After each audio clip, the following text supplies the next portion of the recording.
है guys, welcome back to my YouTube channel Oxford classes by Vishwas में आप सबका स्वागत है। दोस्तों, जैसा कि हम लोग पढ़ रहे हैं पार्ट्स ऑफ स्पीच, और पार्ट्स ऑफ स्पीच में हम लोग जो है नाउन को बहुत अच्छे से फिनिश कर लिया है और उनके प्रैक्टिस भी कर लिए हैं। दोस्तों, तो जो प्यारे बच्चे ना देखे हों वो जा कर के वहाँ पर देख सकते हैं। आज का हमारा टॉपिक है प्रोनाउन। क्या है भाई? प्रोनाउन।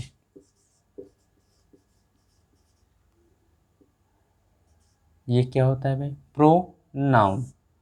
जैसे कि ये बात से ही समझ में आ रहा है, नाउन, प्रोनाउन कुछ ना कुछ नाउन से ही मिलकर बना हुआ होगा, है ना। जो नाउन के ही बारे में कुछ ना कुछ चर्चा करेगा या नाउन के ही जैसा कुछ होगा, उसी को कहते हैं प्रोनाउन। ठीक है दोस्तों, तो प्रोनाउन क्या हो सकता है? A functional word that is used in place of noun. क्या कहा मैंने भाई? A functional word. जरा ध्यान दीजिए दोस्तों, मैंने क्या कहा?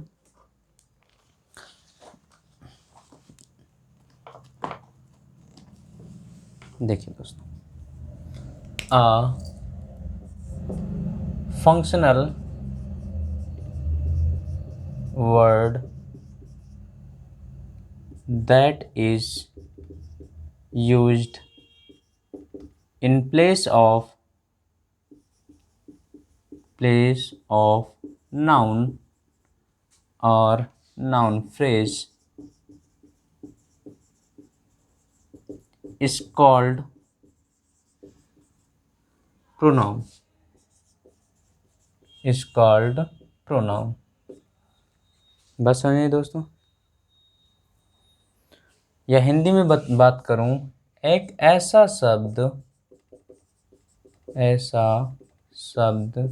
जो एक ऐसा शब्द जो नाउन या नाउन फ्रेज के स्थान पर, नाउन या नाउन फ्रेज के स्थान पर प्रयोग किया जाए। क्या किया जाए? स्थान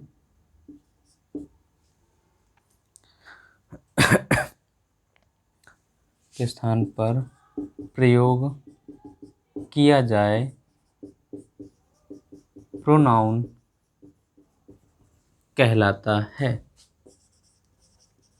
प्रोनाउन कहलाता है। Getting point? तो यानी कि नाउन के स्थान पर ही प्रोनाउन, यानी कोई शब्द ऐसा आए जो आपका नाउन का काम करे लेकिन वो नाउन ना हो। नाउन का मतलब दोस्तों कि पर्सन, प्लेस, थिंग्स या कोई भी चीज़ जो पर्टिकुलर विशेष नाम, या फिर मैंने जो आपके 5 टाइप के नाउन बताए, कौन कौन से? Proper noun, common noun, collective noun, material noun, abstract noun, है ना दोस्तों। तो ये जो नाउन है, इनको ये ना हो, इनका कोई सब्स्टिट्यूट हो, तो वो यदि नाउन के स्थान पर आता है तो उसे हम क्या कहते हैं? प्रोनाउन कहते हैं। अंडरस्टैंड? चलिए, अब हमको बात यहाँ आती है कि हमको प्रोनाउन की आवश्यकता क्यों पड़ती है। बात समझिए, प्रोनाउन की आवश्यकता क्यों पड़ती है किसी भी सेंटेंस के लिए। तो नीड ऑफ प्रोनाउन, बात को समझिए, हमको प्रोनाउन की आवश्यकता क्यों पड़ती है।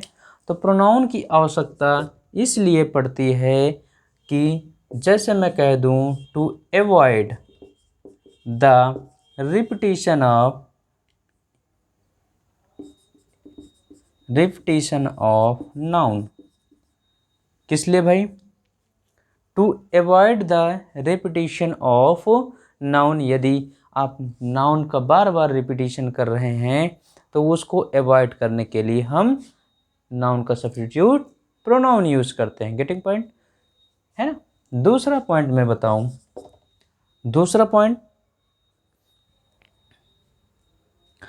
और एक सेंटेंस से, एक वर्ड से या एक सेंटेंस से दूसरे सेंटेंस को जोड़ने का भी काम करता है।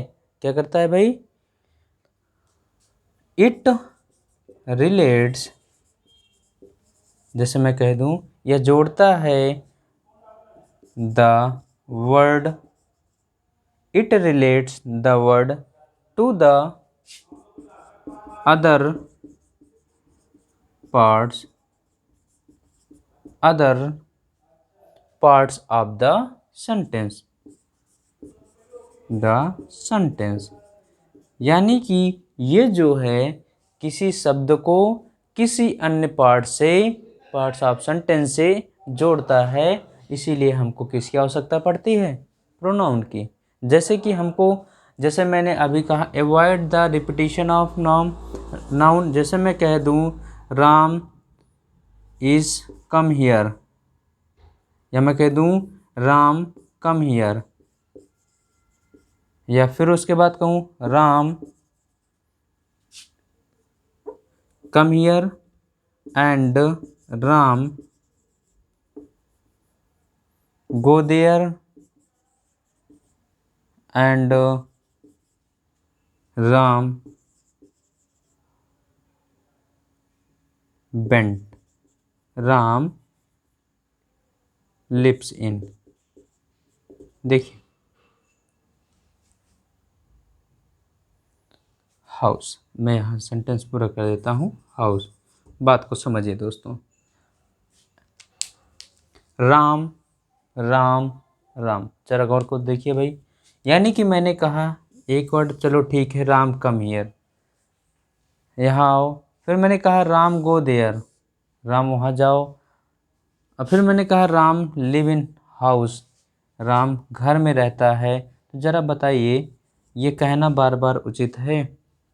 Ram come here, he go there and he lives in house, है ना दोस्तों? तो ये इसी की रिपीटिशन को हम रोकने के लिए हमको क्या चाहिए? प्रोनाउन की आवश्यकता पड़ती है। Getting point? आइए दोस्तों, बात समझ में आई कि नहीं? ठीक। ये तीसरा आपको देखिए ज़रा, ये है ये रिलेटिंग सेंटेंस या इंट्रोड्यूसिंग सेंटेंस, ये एक सेंटेंस से दूसरे सेंटेंस को या इंट्रोड्यूस कराता है, इंट्रोड्यूस कराने का भी काम करता है। जैसे मैंने अभी देखा, एक सेंटेंस से दूसरे सेंटेंस को कोरिलेट किया और उसी के बारे में कुछ ना कुछ बताने का काम करता है। ये हमारा क्या होता है? इसीलिए हमको किसकी आवश्यकता पड़ती है? प्रोनाउन की आवश्यकता पड़ती है। Getting point? तो आइए देखते हैं अब हमारे प्रोनाउन कितने होते हैं। एक एक टॉपिक को अच्छे से समझते हैं दोस्तों।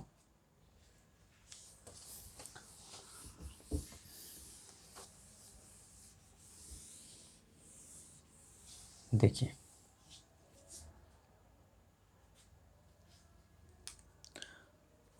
Pronoun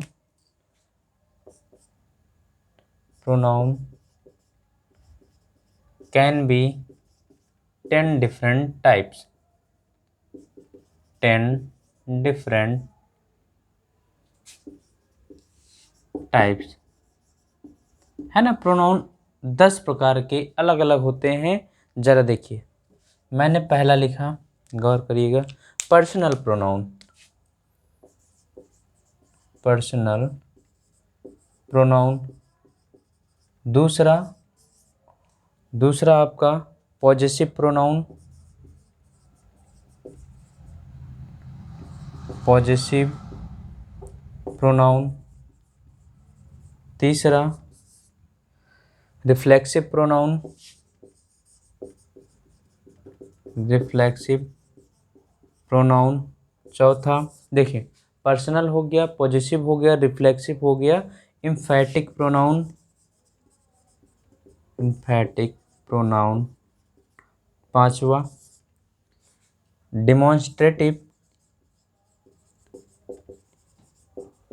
demonstrative pronoun.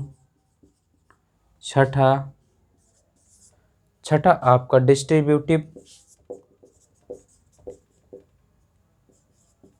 Distributive pronoun. सातवां, देखते चलिए भाई, देखते चलिए आप, सातवां आपका इंडेफिनिट प्रोनाउन। Indefinite pronoun. अभी 3 और हैं, जरा मैं यहाँ लिख देता हूँ भाई। 8वां इंट्रोगेटिव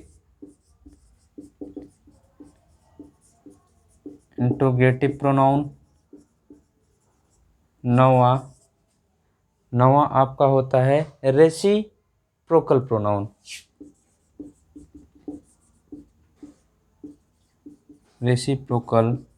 प्रोनाउन। और 10वां आपका होता है रिलेटिव प्रोनाउन। है ना भाई, बात समझ में। 10 प्रकार के आपके प्रोनाउन होते हैं। Personal pronoun, possessive pronoun, reflexive pronoun, एम्फैटिक pronoun, demonstrative, distributive, indefinite, interrogative, reciprocal और रिलेटिव प्रोनाउन।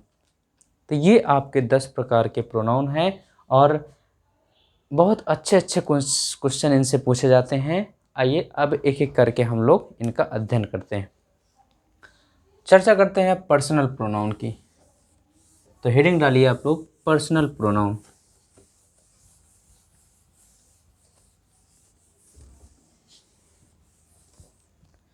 देखिए, पर्सनल प्रोनाउन।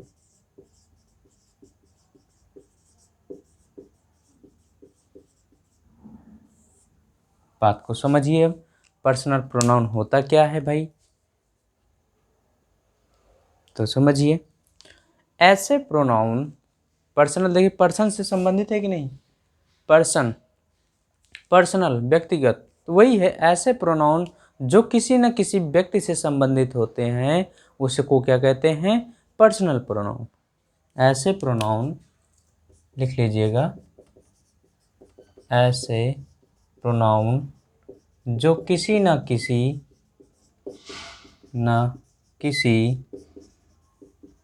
व्यक्ति से संबंधित होते हैं,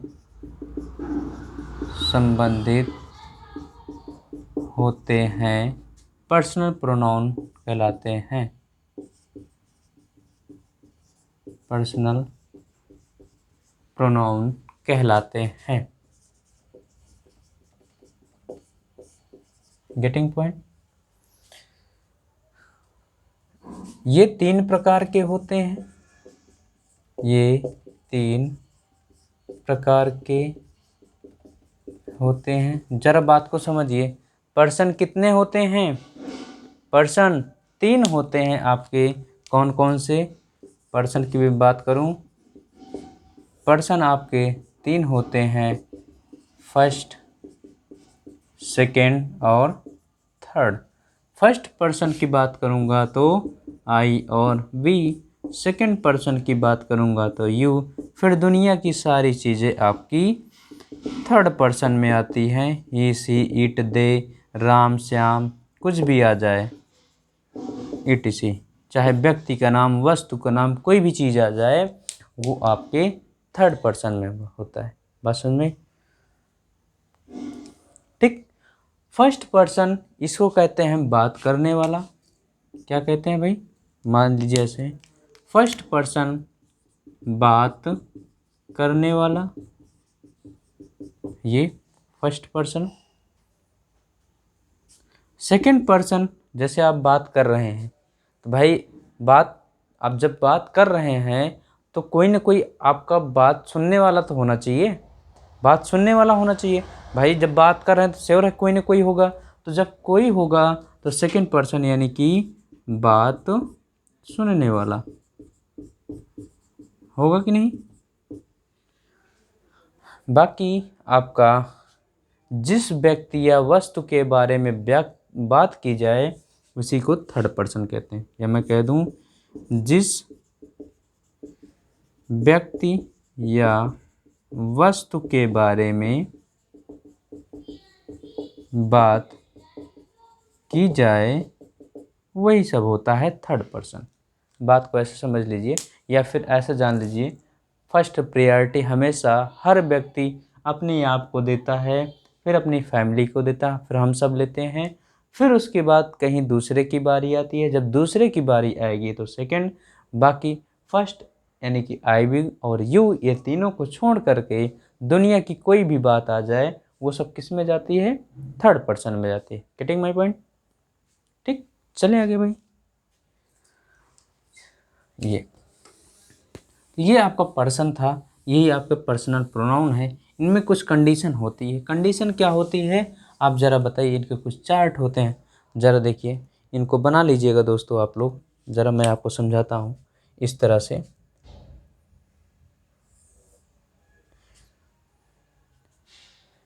देखिए,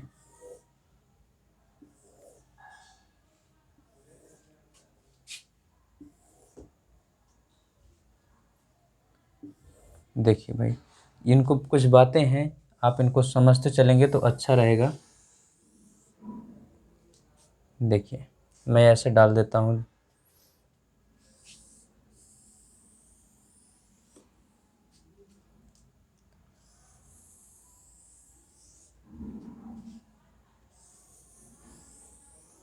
बात को समझिएगा। मैं यहाँ पर पर्सन डालता हूँ दोस्तों, पर्सन। यहाँ पर मैं नंबर डालता हूँ, यहाँ पर जेंडर डालता हूँ, पर्सन, नंबर, जेंडर। यहाँ पर सब्जेक्टिव केस, सब्जेक्टिव केस। यहाँ पर मैं ऑब्जेक्टिव केस डालता हूँ, ऑब्जेक्टिव केस ये। उसके बाद मैं पॉजिटिव केस डालता हूँ, पॉजिटिव केस। देन ये आपका रिफ्लेक्सिव केस होगा। इसको ज़रा ध्यान दीजिए, ये यहाँ तक पूरा है। चलिए भाई, ये मैं लिख देता हूँ रिफ्लेक्सिव केस, रिफ्लेक्सिव केस। ये दोस्तों बहुत इम्पोर्टेंट पॉइंट है। ये आपके नरेशन वाइज, आपकी यहीं से नरेशन, यहीं से समझ लीजिए कि पूरा कॉन्सेप्ट यहीं से निकल रहा है। मैं यहाँ पर फर्स्ट पर्सन डालता हूँ, ज़रा ध्यान दीजिए।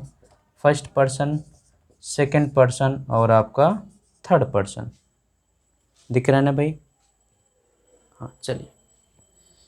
जैसे मैं फर्स्ट पर्सन की बात करूँ तो फर्स्ट पर्सन आपका कौन कौन होता है, मैं यहाँ से स्टार्ट करूँगा। फर्स्ट पर्सन आपका सब्जेक्टिव केस में आई और वी होता है। क्या होता है? आई और वी होता है कि नहीं भाई? बोलिए ज़रा, इनका नंबर बताइए, इसका नंबर बताइए क्या होगा? बोलिए। आई का नंबर कैसा? Singular number, singular number. We का आपका नंबर क्या है? Plural number. बात समझ में? ये प्लूरल नंबर। जेंडर आई का बताइए। ये आई तो कोई भी हो सकता है, होता है कि नहीं भाई? बताइए, आई तो कोई भी हो सकता है, ये कॉमन जेंडर। वी कोई भी हो सकता है, कॉमन जेंडर। बात क्लियर हुई कि नहीं? बताइए, बात क्लियर हुई नहीं? मैंने सब्जेक्टिव केस में आपके आई और वी रखे। ये आई हमने बताया singular number, common gender. We मैंने बताया plural number, common gender. Getting point? चलते हैं आगे। आई का ऑब्जेक्टिव केस क्या होता है? मी। क्या होता है? मी। वी का ऑब्जेक्टिव केस अस। आई का पॉजिटिव केस क्या होता है भाई? माई। क्या होता है? माई या माइन। क्या होता है? माई या माइन। और आई का रिफ्लेक्सिव केस क्या होता है? My self. बी की बात करते हैं तो बी का objective case us, positive case our या फिर आवर्स। बात समझ में? और यदि इनका हम रिफ्लेक्सिव केस बनाते हैं तो आवर सेल्फ,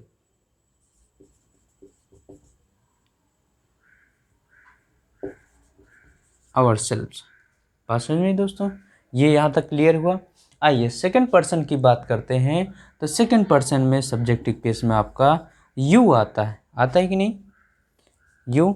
यू का आपका नंबर क्या है भाई? ज़रा बताइए, यू का नंबर क्या है? बोलिए, यू का नंबर क्या है? बताइए भाई। यू आपका प्लूरल नंबर है। क्या है? प्लूरल नंबर है। जेंडर क्या है? ये यू आपका कॉमन जेंडर है। यू तो कोई भी हो सकता है। बात समझ में? Plural number, common gender, subjective case you. आइए ऑब्जेक्टिव केस देखते हैं। यू का ऑब्जेक्टिव केस यू ही होता है, पॉजिटिव केस योर या योर्स। बात समझ में? जरा रिफ्लेक्सिव केस की बात करते हैं तो ये होता है योर सेल्फ। क्या होता है दोस्तों? योर सेल्फ या फिर योर सेल्व्स। ये यहाँ तक बात क्लियर हुई? बोलिए दोस्तों, ये बातें क्लियर हुई? आइए जरा थर्ड पर्सन की बात करते हैं। थोड़ा सा ये लाइन में और ऊपर करता हूँ, 1 मिनट।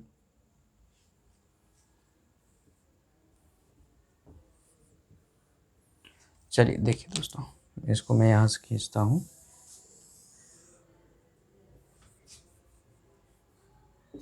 चलिए देखिए, थर्ड पर्सन की बात करूँगा तो थर्ड पर्सन में आपके कौन कौन से आते हैं?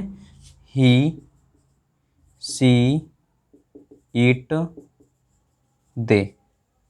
क्या क्या आते हैं भाई? ही, सी, इट, दे। बताइए आगे देखिए। अब जरा ही की मैं बात करता हूँ तो ही का आपका नंबर क्या है भाई? कैसा नंबर है? नंबर 2 होते हैं सिंगुलर प्लूरल, तो किस नंबर का है? सिंगुलर नंबर का। सी किस नंबर का है? सिंगुलर नंबर का। इट किस नंबर का है? सिंगुलर नंबर का। दे किस नंबर का है? प्लूरल नंबर का। Getting point? यहाँ तक कोई कन्फ्यूजन किसी को? आइए ज़रा जेंडर की बात करते हैं। ही हमारा किस जेंडर का है? Masculine gender. सी हमारा फेमिनिन जेंडर। इट हमारा, बताइए भाई, इट हमारा किस जेंडर का है? ये न्यूटर जेंडर में आता है। दे हमारा किस जेंडर में आता है भाई? ये तो हमारा कॉमन जेंडर में आता है। बात क्लियर हुई कि नहीं? बोलिए, चले आगे। आइए ही का हम ऑब्जेक्टिव केस देखते हैं तो ऑब्जेक्टिव केस हमारा हिम होता है। पॉजिटिव केस हमारा ही का हिज होता है। क्या होता है? हिज होता है। बोलिए भाई। जरा हम इसके रिफ्लेक्सिव केस की बात करते हैं तो हिमसेल्फ होता है। क्या होता है? हिमसेल्फ होता है। आइए सी की बात करते हैं। सी का हमारा ऑब्जेक्टिव केस हर होता है। पॉजिटिव केस हर होता है। क्या होता है? हर होता है या हर्ष होता है। ठीक है। जरा मैं रिफ्लेक्सिव केस की बात करूं तो ये आपका हर सेल्फ होता है। चलिए इट की बात करता हूं। इट का ऑब्जेक्टिव केस क्या होता है? ऑब्जेक्टिव केस आपका इट ही होगा। पॉजिटिव केस इट्स होता है। रिफ्लेक्सिव केस इट सेल्फ होता है। Getting point? चले भाई आगे। दे की बात करूं, दे का ऑब्जेक्टिव केस देम होता है और रिफ्लेक्सिव केस दियर होता है या दियर्स होता है। और रिफ्लेक्सिव केस की बात करूं तो ये आपका देमसेल्फ होता है। ये तो मित्रों, ये आपका चार्ट है जो आप पर्सनल प्रोनाउन के अंतर्गत इनको बना सकते हैं। बहुत अच्छा प्रोसेस है जो आपको नरेशन और वॉइस में बहुत भागीदार पार्टिसिपेट कर सकता है। बात क्लियर हुई? बताइए भाई, पर्सन आपके समझ में आया? बोलिए, चले आगे। इनको इरेज करें हम। आइए देखते हैं दोस्तों। अब एक एक बात और समझते हैं।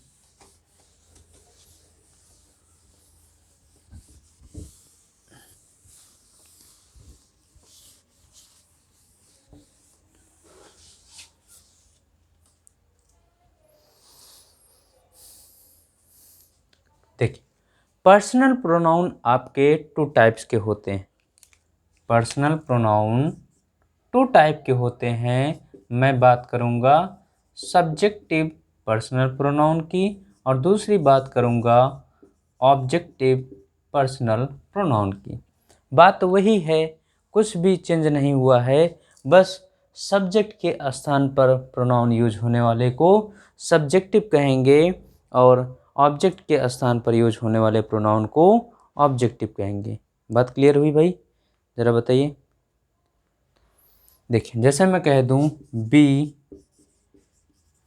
Play with them, we play with them, तो ये आपका सब्जेक्ट के स्थान पर प्रयोग होने वाला सब्जेक्टिव प्रोनाउन और देम है ऑब्जेक्टिव केस। देखिए अभी मैंने लिखा है ना, दे का ऑब्जेक्टिव केस मैंने लिखाया है देम, तो वो ऑब्जेक्टिव केस है, यानी कि ये ऑब्जेक्ट के स्थान पर प्रयोग होने वाला आपका पर्सनल प्रोनाउन है, यानी कि ये ऑब्जेक्टिव केस होगा।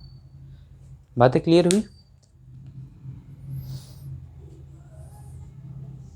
ठीक, चले भाई आगे। आइए दोस्तों, अब कैसे इनके रूल होते हैं, rules of personal pronoun, rule of personal pronoun, बहुत अच्छे अच्छे नियम है भाई। रूल ऑफ पर्सनल प्रोनाउंस, एक एक बात को अच्छे से समझेंगे दोस्तों, अच्छे से सीखेंगे। जैसे मैं लिखता हूँ एग्जाम, जैसे मैं लिखता हूँ दोस्तों, एक ही सा आई, ही सा आई when I was walking। बताइए भाई ये सेंटेंस आपका करेक्ट है या इनकरेक्ट है? एग्जाम में पूछा जाता है, बोलिए भाई। ही सा आई when I was walking, उसने मुझे देखा जब मैं टहल रहा था। बोलिए भाई। तो यहाँ पर दोस्तों ये सेंटेंस आपका गलत है। क्यों गलत है? क्योंकि यहाँ पर देखिए आपका सब्जेक्ट है, वर्ब है, ऑब्जेक्ट है। तो यहाँ पर आपको कैसा केस चाहिए? ऑब्जेक्टिव केस चाहिए। तो आई का ऑब्जेक्टिव केस मी होता है। मी लगाएंगे, करेक्ट करेंगे आंसर। Getting point? तो आपका इस पर एक नियम बनता है कि हम सब्जेक्टिव यानी कि ऑब्जेक्ट की जगह पर यदि सब्जेक्ट यूज हुआ है तो हम उसको ऑब्जेक्टिव केस में रखते हैं। वही मतलब कहने का मतलब, जरा देखिए देखिए, जब कोई प्रोनाउन, रूल फर्स्ट डाल दीजिएगा भाई, रूल फर्स्ट, जब कोई प्रोनाउन, जब कोई प्रोनाउन किसी वर्ब, प्रोनाउन किसी वर्ब का सब्जेक्ट हो तो, सब्जेक्ट हो तो उसे कैसा होना चाहिए भाई? तो उसे सब्जेक्टिव केस में, सब्जेक्टिव केस में, तथा ऑब्जेक्ट हो तो, ऑब्जेक्ट हो तो ऑब्जेक्टिव केस में प्रयोग किया जाता है, प्रयोग किया जाता है। बात समझ में? जैसे मैंने अभी एग्जांपल दिया आपको कि ही सा I when I was walking, उसने मुझे देखा जब मैं टहल रहा था। तो वहाँ पर ही सा आई नहीं, ही सा मी। चलिए नेक्स्ट वर्ड चलते हैं भाई, चलिए आगे, या फिर और एग्जांपल दें? चल देखिए दूसरा एग्जांपल देख लीजिए। Her went to Delhi by train, her went to Delhi by train. देखिए क्या सेंटेंस सही है? बोलिए दोस्तों। तो बिल्कुल नहीं सही है। क्या गलती है? यहाँ पर देखिए आपका ये आपकी क्रिया है कि नहीं? वर्ब है। यदि मैंने कहा किसी वर्ब का कोई सब्जेक्ट हो तो इसका सब्जेक्ट, जरा यहाँ प्रश्न करिए, सब्जेक्ट ढूंढिए। हु वेंट टू दिल्ली, प्रश्न करिए who went to Delhi, Delhi कौन गया? तो यहाँ पर आपको आंसर मिलेगा, यहाँ पर हर आ रहा है। क्या आ रहा है? हर आ रहा है, जो हमारा कौन सा केस है? ऑब्जेक्टिव केस है। क्या है भाई? ऑब्जेक्टिव केस है। तो क्या बताइए, ये ऑब्जेक्टिव केस है? नहीं, तो ये आपका सब्जेक्टिव केस यानी कि सी यूज होगा। क्या यूज होगा? सी। बात समझ में? इसी का ऑब्जेक्टिव केस हर होता है। चले भाई, तो ये पहला रूल था, आपको समझ में आ गया होगा कि सब्जेक्टिव केस की जगह हम सब्जेक्टिव केस यूज करते हैं, ऑब्जेक्टिव केस की जगह ऑब्जेक्टिव केस यूज करते हैं। बात समझ में? चलो दोस्तों, जैसे मैं कह दूं आपको, और देख लीजिए,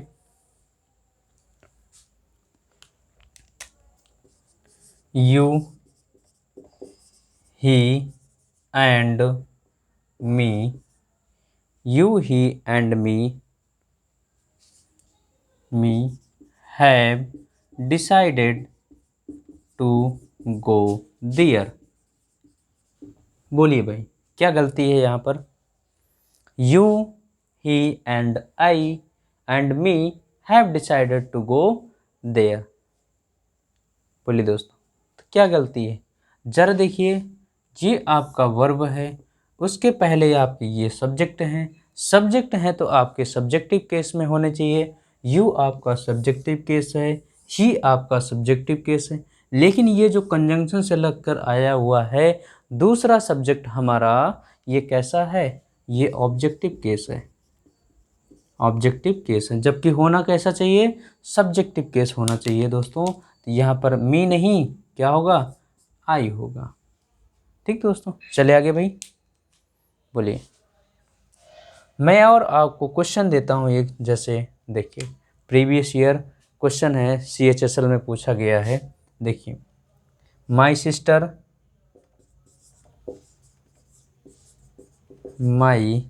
sister and dot dot dot dot दे दिया, my sister and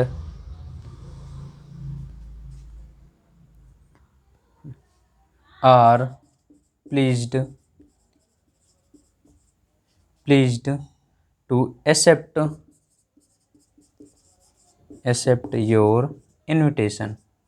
accept your invitation।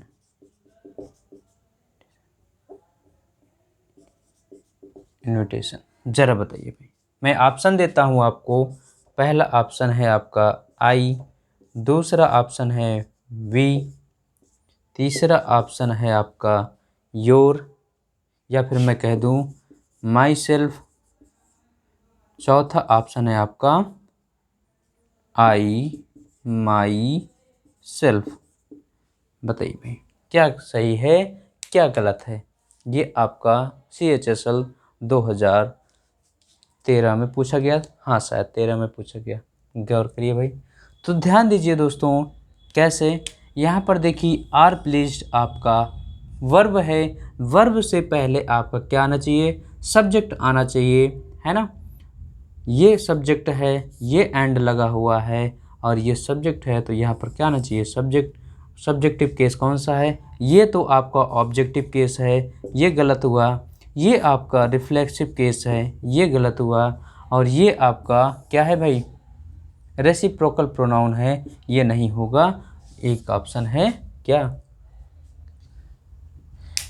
जरा ध्यान दीजिए, आई माई सेल्फ, मैं स्वयं, इसका अर्थ होगा जब इसके लिए हमको रिफ्लेक्सिव केस यूज करना पड़ेगा, तो माई सिस्टर के लिए भी हमको रिफ्लेक्सिव केस यूज करना पड़ेगा, क्योंकि दो दो सब्जेक्ट है ना, इस वजह से आपका ये रॉन्ग हो जाएगा। आगे चले भाई,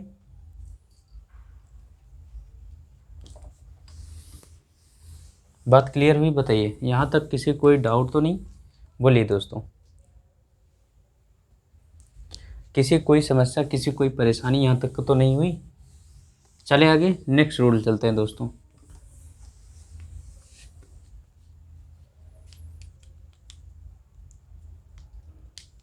चलिए, rule number second. Rule number second ये कहता है, जब दो या दो से अधिक, वही जैसे अभी मैंने कहा, अभी मैंने जो आपको तीन एक साथ सब्जेक्ट दिए ना, जब दो या दो से अधिक जो है आपके प्रोनाउंस किसी कंजंक्शन के साथ जुड़ करके आते हैं। वही मैंने जो एग्जांपल दिया अभी आपको, किसी कंजंक्शन के साथ जुड़ करके आते हैं। यदि वो सब्जेक्ट का काम कर रहे हैं तो सब्जेक्टिव केस, ऑब्जेक्ट का काम कर रहे हैं तो ऑब्जेक्टिव केस, है ना दोस्तों। तो वही आपका एग्जांपल होगा सेकंड वाला रूल के अंतर्गत, यानी कि जब दो या दो से अधिक प्रोनाउंस किसी कंजंक्शन से जुड़ करके आते हैं तो उनके साथ प्रयोग होने वाला जो आपका केस होता है, यदि वो सब्जेक्ट के रूप में प्रयोग किए गए हैं तो सब्जेक्टिव केस, ऑब्जेक्ट के रूप में प्रयोग किए गए हैं तो ऑब्जेक्टिव केस। जैसे मैं आपको एक और एग्जांपल देता हूँ, एग्जांपल समझ लीजिए। Sarika and me, Sarika and me are likely to go there, बोलिए भाई क्या सेंटेंस आपका सही है। मैंने कहा ना कि दो या दो से अधिक, जब दो या दो से अधिक प्रोनाउन किसी कंजंक्शन से जुड़कर, ये देखिए जुड़े हुए हैं ना, जुड़कर जब सब्जेक्ट का काम करते हो तो सब्जेक्टिव केस, और ऑब्जेक्ट काम करेंगे तो ऑब्जेक्टिव केस। तो यहाँ पर देखिए ये आपका मी ऑब्जेक्टिव केस है, यहाँ होना चाहिए आई। Getting point. तो ये रूल नंबर आपका सेकंड हुआ दोस्तों। बात क्लियर हुई। चलिए बात आगे चलिए। बहुत अच्छे अच्छे नियम है, हर बार ये आपको एग्जाम में आते हैं और बच्चा आसानी से गलती करके चला आता है। रूल नंबर थर्ड की बात करें दोस्तों, चलिए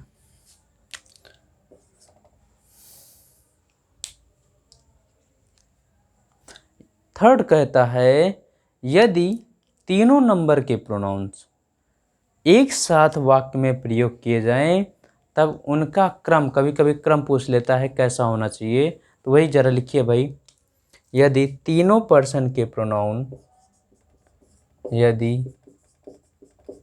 तीनों पर्सन के प्रोनाउंस का प्रयोग, प्रोनाउन का प्रयोग किसी वाक्य में एक साथ किया गया हो, एक साथ किया गया हो तो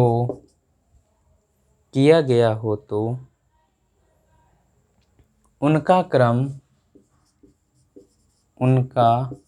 क्रम हमेशा 231 होता है। यानी कि पहले सेकंड पर्सन, फिर थर्ड पर्सन और उसके बाद फर्स्ट पर्सन, है ना, हमेशा 231 के क्रम में रखते हैं,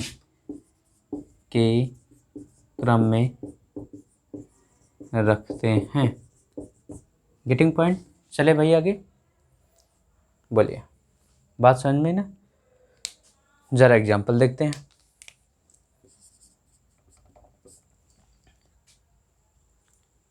John, Hari and I. John, ध्यान दीजिएगा दोस्तों, John, I and Hari, I and Hari have finished, John, I and Hari have finished our studies. बोलिए भाई क्या गलती है दोस्तों। तो मैंने कहा ना यदि तीनों पर्सन के प्रोनाउन एक साथ प्रयोग किए गए हों किसी वाक्य में तो आपके तीनों पर्सन के प्रोनाउन का क्रम हमेशा 231 होना चाहिए, यानी कि पहले सेकंड पर्सन। तो ज़रा बात करिए सेकंड पर्सन कौन है भाई आपका, बोलिए। जोहन है, हरी है, ये तो आपके थर्ड पर्सन है ना, और आई आपका फर्स्ट पर्सन है, सेकंड तो है ही नहीं है।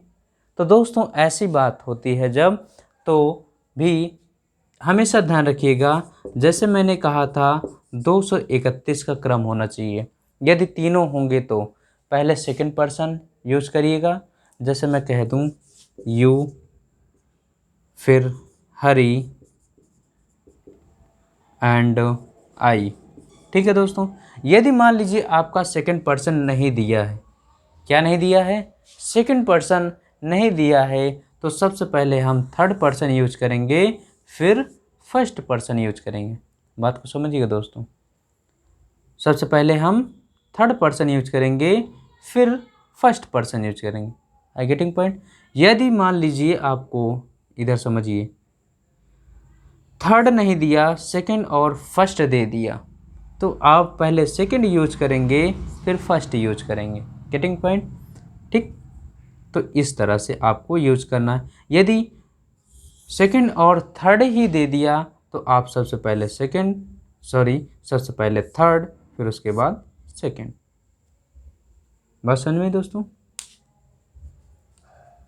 तो ये आपका क्रम होना चाहिए, आप ध्यान रखिएगा इसको। तो इसको यहाँ पर सही कर लीजिए भाई। क्या होगा, जोहन, हरी एंड आई, ये होगा हैव। Getting point. उसके बाद डॉट डॉट आपकी ये सारी चीज़ें। बात समझ में, ये वाला रूल समझ में आया कि नहीं दोस्तों। थोड़ा सा यहाँ पर एक बात और आती है, जहाँ पर आपका किसी अपराध को, है ना, गलती या अपराध स्वीकार करनी हो। मान लीजिए, जैसे कि ये तो पॉजिटिव थिंग दे रहा है, मान लीजिए कोई गलती या अपराध, ये तीनों लोग हैं, कोई मान लीजिए कोई क्राइम कर गए, कोई गलती या अपराध स्वीकार कर रहे हैं कि हाँ मैंने ये क्राइम किया है।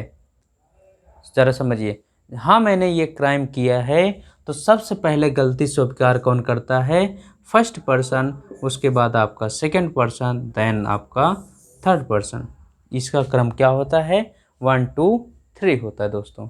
तो ये नोट करके एक रूल और लिखा जाता है कि यदि या परंतु वाक्य से किसी गलती या अपराध स्वीकार करने की बात आती है, तब इन प्रोनाउन का क्रम हमेशा 1 2 और 3 होता है, यानी कि फर्स्ट पर्सन, सेकंड पर्सन और थर्ड पर्सन होता है।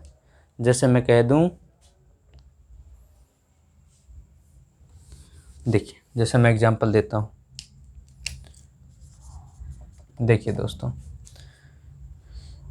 आई, he and you, I, he and you have